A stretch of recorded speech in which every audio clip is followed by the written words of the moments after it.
Alô, som, alô, som. Salve pessoal, deixa eu ver aqui. Agora sim. Salve pessoal, tudo bem? Eu sou o Galo e no vídeo de hoje a gente vai falar sobre enquadramento.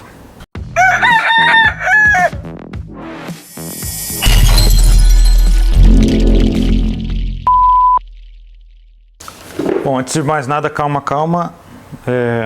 Não é esse tipo de enquadramento que eu vou falar para vocês, é um enquadramento de fotografia dentro do grafite. Só preciso pegar a folha que eu esqueci. Pronto, peguei. O que acontece, pessoal? O grafite, né, cara, como ele trabalha com suportes, em sua maioria, que são muito maiores do que simplesmente uma folha de sulfite como essa, é muito comum que no começo da nossa trajetória a gente tenha um pouco de dificuldade para conseguir fazer uma composição, um enquadramento, que é o que? A distribuição do personagem ou da letra dentro de um espaço, né?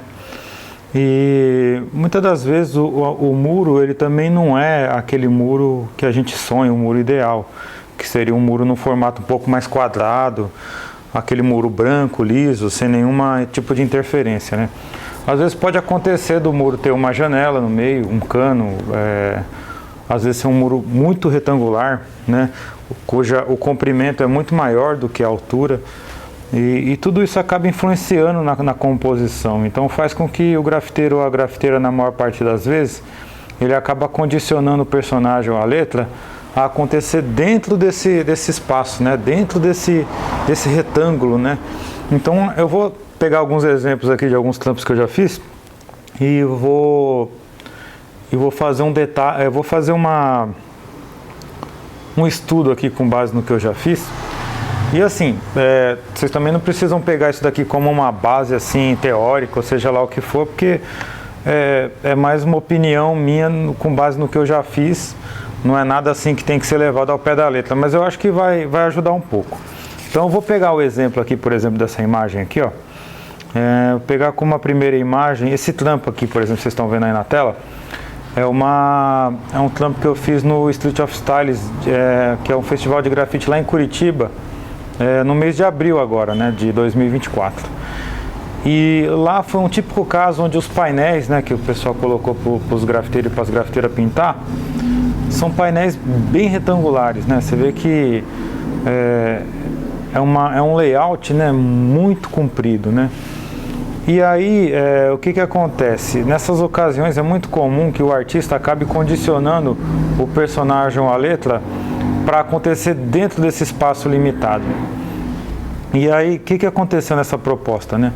Eu acabei fazendo com que o meu personagem ele tivesse uma composição, um enquadramento como se fosse um close, né? Como se fosse um enquadramento mais de perto assim do personagem, fazendo com que parte desse personagem acontecesse na mente de quem estava vendo, que é essa outra imagem aqui que eu vou colocar aqui para vocês, tá vendo? Então o que acontece?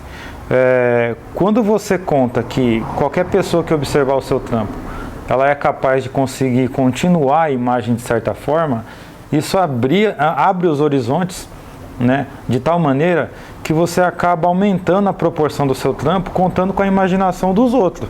Então, por exemplo, eu vou colocar agora uma outra imagem aqui, que mostra esse estudo, ó. Por exemplo, do lado esquerdo, vocês vão ver que a proporção mais ou menos, uma proporção mais ou menos aproximada ali no lado esquerdo do painel, você vê que ele está mais ou menos numa proporção de 8:3, que significa o quê? Que o comprimento ele é mais ou menos 3 vezes maior do que a altura do painel. Quanto à imagem do lado direito, a partir do momento que você acaba colocando essa ideia da imaginação das pessoas, você aumenta virtualmente essa proporção de 11:6, ou seja, o comprimento ele é quase 2 vezes maior que a altura. Então você acaba deixando ele virtualmente um pouco mais quadrado, né?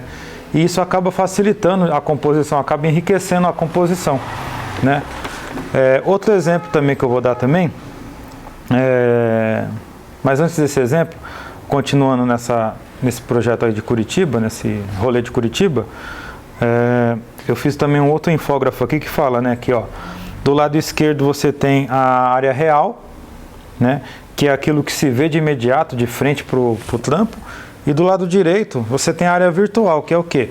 É a soma da área real com a área que você imagina, que a pessoa vai imaginar que está ali e que na verdade não está, né? Vou dar um outro exemplo também, de um trampo que eu fiz com o Ignoto há muito tempo atrás, acho que tem quase 10 anos esse trampo, no Sesc Santana, em São Paulo. Se liga que nessa parede aqui tinha uma janela no meio, né? Quer dizer, na verdade tinha um conjunto de janela no meio. É muito comum que alguns grafiteiros ou algumas grafiteiras durante o processo acabem condicionando o personagem a acontecer entre as janelas, que nessa imagem agora que eu vou mostrar para vocês, tá vendo? Só que, por exemplo, se a gente comparar, o que acontece?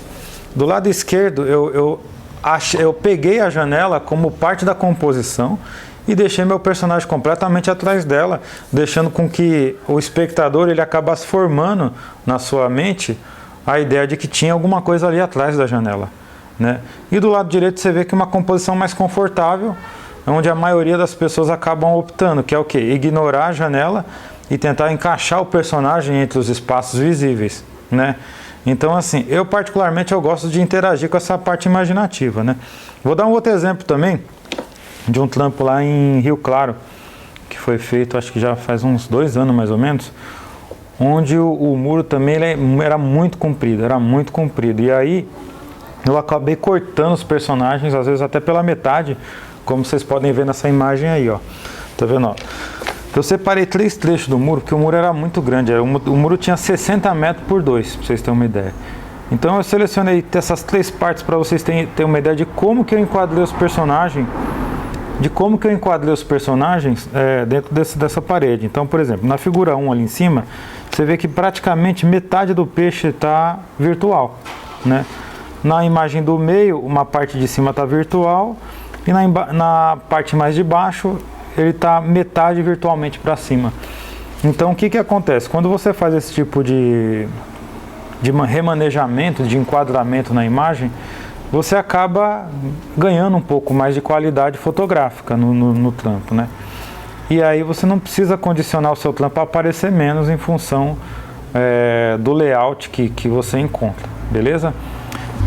Então, pessoal, é isso. Isso foi a dica de hoje. Espero que vocês tenham gostado.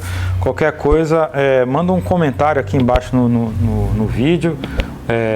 Se inscreva lá no canal do YouTube, Galvani Galo. Se tiver algum assunto que vocês queiram que eu fale também, que eu ainda não falei aqui no canal, dá um salve aí que eu também vou abordar, vou fazer um roteiro legal. Beleza? Então, espero que tenha ajudado todos aí. E é nóis. Até a próxima, se Deus quiser. Valeu!